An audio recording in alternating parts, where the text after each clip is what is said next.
তেহরানে মহাত্মা গান্ধীর নামে হাসপাতাল রয়েছে এবং ঘটনাচক্রে সেই হাসপাতালেই মিসাইল পড়েছে। অথচ দেখুন, ইরান একটা ইসলামিক রিপাবলিক আর ভারত ধর্মনিরপেক্ষ গণতন্ত্র, যেখানে হিন্দুরা সংখ্যাগরিষ্ঠ।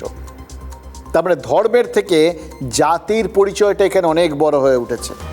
আর এই যে মধ্যপ্রাচ্যে যুদ্ধটা চলছে, সেখানেও তো একই গল্প। সেখানে বিভিন্ন কায়েমি স্বার্থে একদম জট পাকিয়ে বসে রয়েছে। তেলের জন্য আমেরিকার পশ্চিমী লবির ওই বেনিয়া স্বার্থ রয়েছে। পারস্য উপসাগরের ওপারের দেশগুলোতে ইরান মিসাইল ছুটছে, কারণ সেই দেশগুলো আমেরিকার সহযোগী। এখানে কাজ করছে জাতিগত শত্রুতা।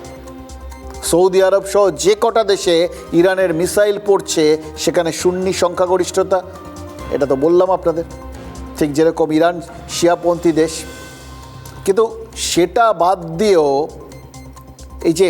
এই যে একটা যুদ্ধকে কেন্দ্র করে গোটা বিশ্বের মুসলিম বিশ্ব দ্বিধাবিভক্ত হয়ে গেছে, তাহলে যুদ্ধটা জাতেরও হয়ে গেছে।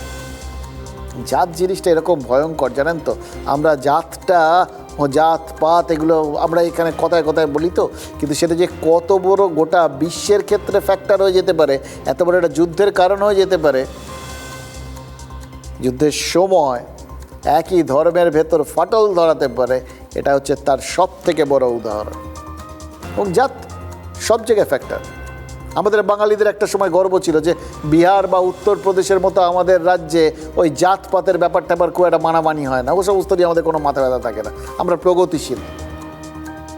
এক সময় হতো না, সেটা ঠিক, কিন্তু এখন হয়। যত রকম বিভাজন মানুষের মধ্যে করা সম্ভব, আজকের দিনে রাজনীতিকরা সেটা করেন।